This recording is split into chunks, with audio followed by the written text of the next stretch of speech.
I'm here speaking not simply as a researcher, although I am a professionally trained researcher, but the one that doesn't subscribe to, this old paradigm of detached and dispassionate pursuit of knowledge. I am passionate as a person, and my training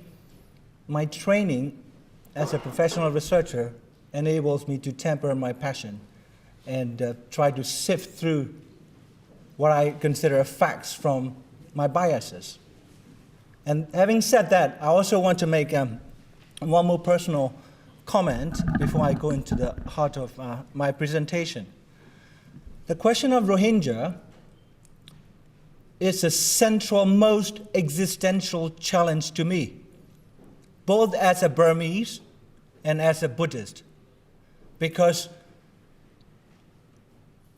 on the question of persecution of Rohingya, we as the Burmese people who claim to subscribe to Buddhist philosophy of loving kindness are violating the very principle on which our collective identity as Buddhist Burmese people. There are Christian Burmese, there are Muslim Burmese, that's very obvious. And thirdly, I came from an extended military clan, and some of my relatives were senior commanders who included Than Shwe's first commanding officer, who married the dictator and his wife when he was a young captain. And the Burmese equivalent of godfather was the police commissioner in 1991, who implemented these genocidal policies from his headquarters in Sittwe. He was the man who put me on the airplane to California when I was a young student in 1988, before the uprising, when I left the country. And so this is not just simply a research work that I pursue professionally.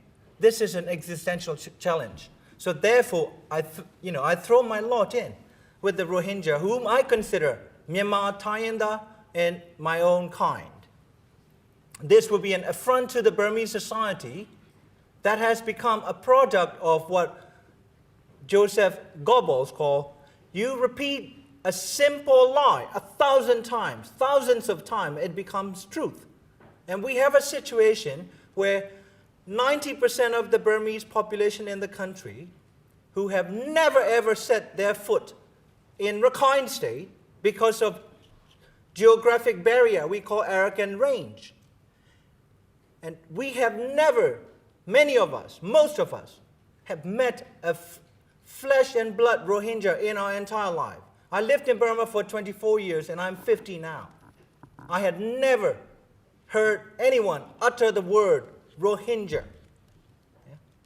And I came from a fairly educated middle-class family, and even someone like myself, with the level of privileges and education I had, did not know that Rohingya exist.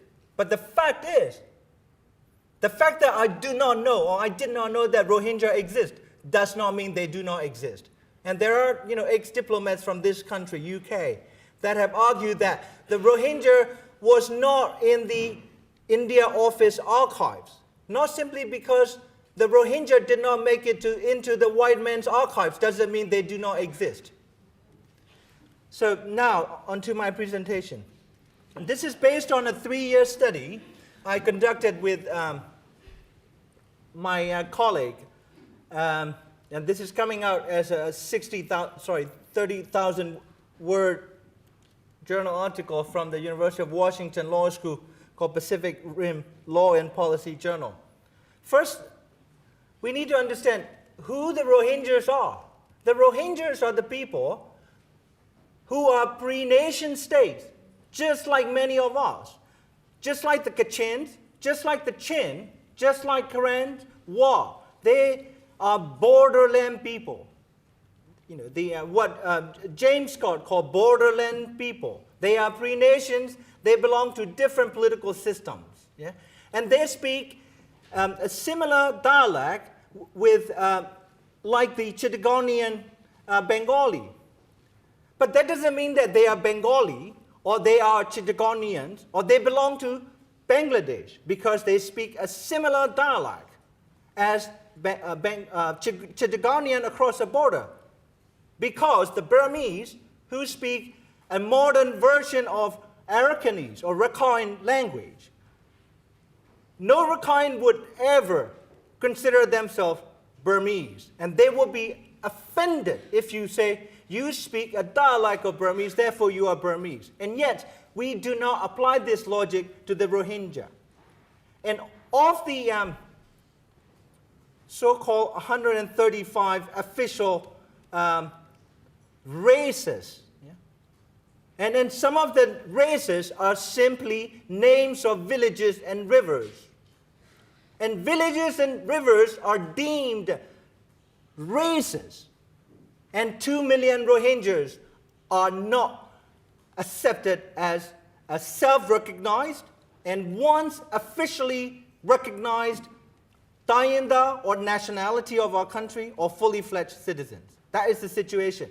So we have a scenario where the majority of Burmese believe in a single state manufactured lie since the 1970s, that the Rohingyas are nothing viruses that have invaded into the geographic body of our country. And therefore, we must eliminate them, repel them, and confine them to some area. So the Rohingya issue, as the Burmese, in a characteristically racist manner, describe as Bengali. Bengalis are viruses. When you have viruses, what do? You eliminate them, you attack them. That is the first symbolic step towards destruction of Rohingya. And then everything flows from it. And also, there have been reports and analyses that have described or characterized the Rohingya situation, or Bengali situation as they call it, as primarily communal. Despite historical and ethnic complexities, we have a situation that is empirically and verifiably black and white. Yeah? And also there's another argument on this, especially coming from the International Crisis Group and others, who said the the communal violence, in quotes, between Buddhist Rakhines and Muslim Rohingyas are a sad but almost inevitable dimension of any multi-ethnic society transitioning from authoritarian political systems to a more open system. That is completely factually false, because the persecution of Rohingyas began 35 years before the country opened up. The argument just does not hold. So how do I know what I think I know and what I'm going to share with you? I've done, actually my colleague, co-researcher and myself, we've done extensive archival research in both Burmese and English languages. Just about everything written on Rohingya we have read, we have sifted through it. We have looked at the documents that my colleague Matt here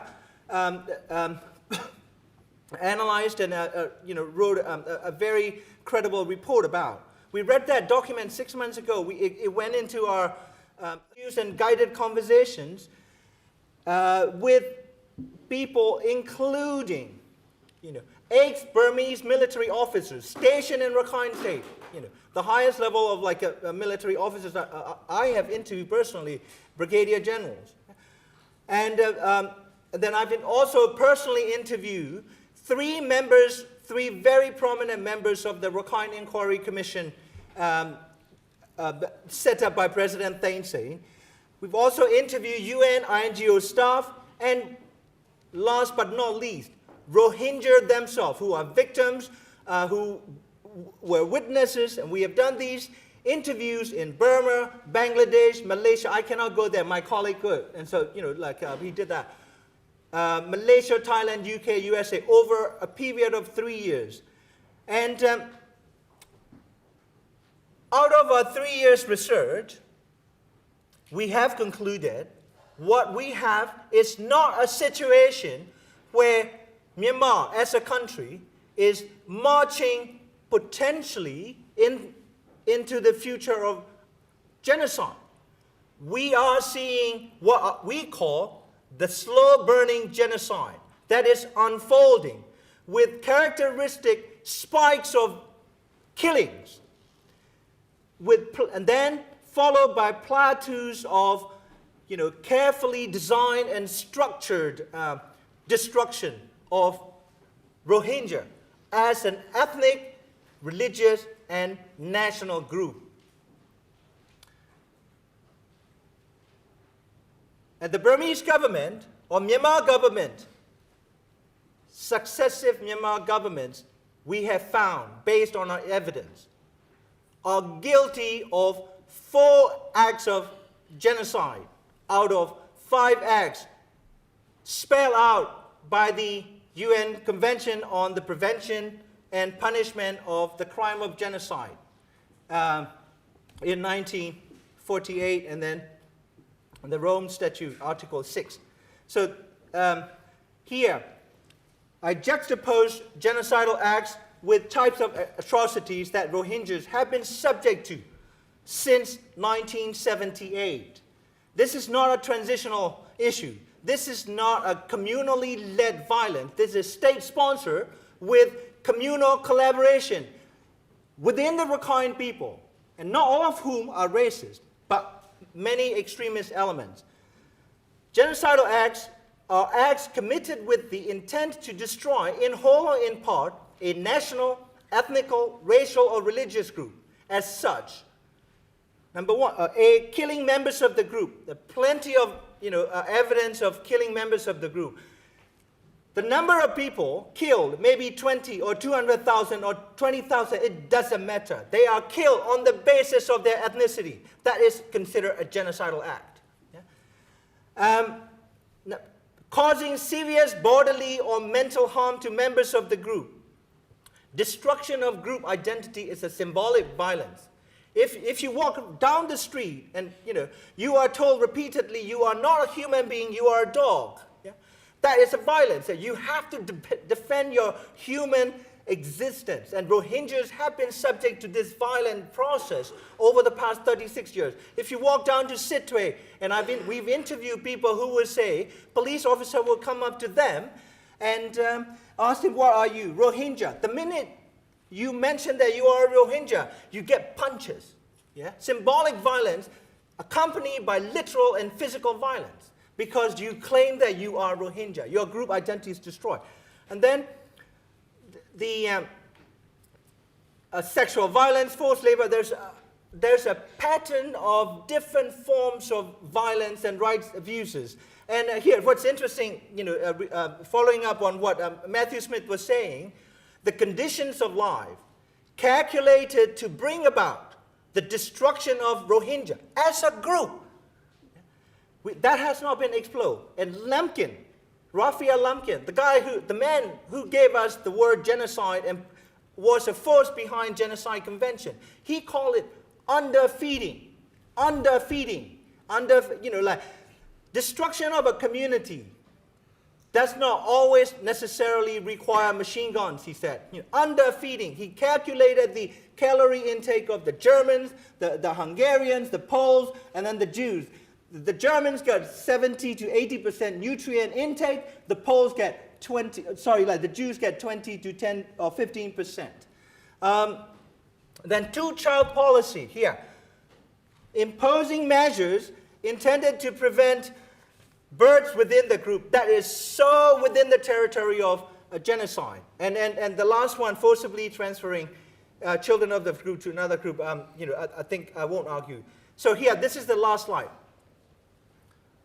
The intent may not be extracted from national policy documents because we have a military government that rules the country by law. We do not have the rule of law. We have the rule by law by the generals. And the devastating impact on the lives, the conditions of the group is here.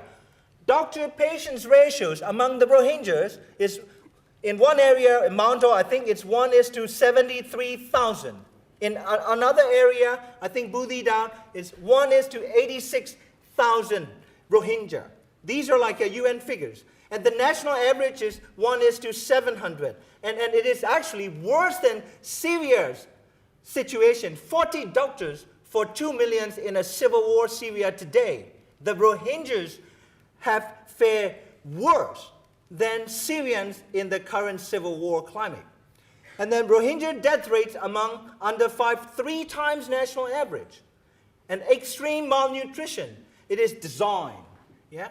It is designed. If you forcibly relocate an entire population or part of the population to encampment areas and then deny them opportunities to make their own food or to receive provisions of emergency food, medicine, water, then your intent is so clear. You can infer that from the very acts and the consequences that have on that community.